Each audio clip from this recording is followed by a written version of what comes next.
do I do about my child's relationship when I'm pretty concerned and convinced that it could be abusive?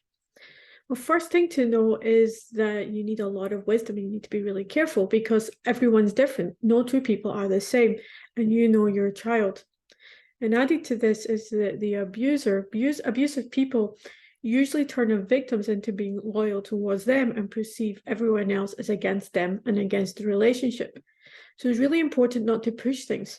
So even though you're concerned about your child and you want the best of them, please don't push things because that could be interpreted as being against the abuser and against their relationship and result in your child withdrawing from you and getting into isolation.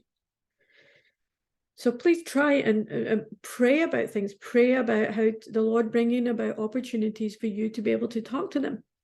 If it's right and appropriate and wise, perhaps talk to people that you trust and they trust about what they perceive, but you need a lot of wisdom there as well.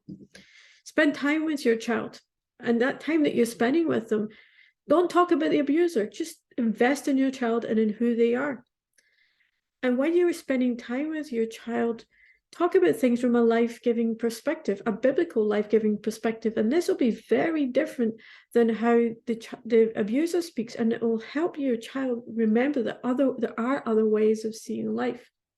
Now, if the abuser senses that you cannot be manipulated, it's highly likely that they will try and get rid of you from your child's life. So that's why I'm saying spend time with them when you're not talking about the abuser and you're communicating love to your child.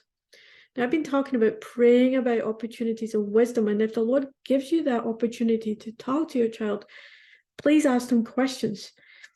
Examples of questions to ask would be, if you have a different opinion than his, can you give me examples of how you discussed that and how you went about resolving things? Or if you and her had a conflict, how did you resolve the conflict? Can you give me examples of how you went about that? Another example would be, when you spend time with us, can you please tell us, how do they respond? How do they treat you? How do they speak? What are they like afterwards, after you spent time with us? And if this is of the Lord's time in an appropriate time, it might open things up so they're actually talking about what's going on. And by asking these questions, you're not accusing the abuser of anything, you're just asking for examples.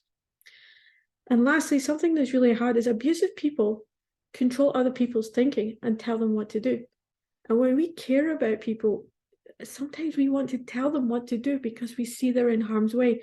Well, please don't do that. And this is really hard, but it means taking a long-term approach of being alongside them and trying to help them think things through again and make their own choices.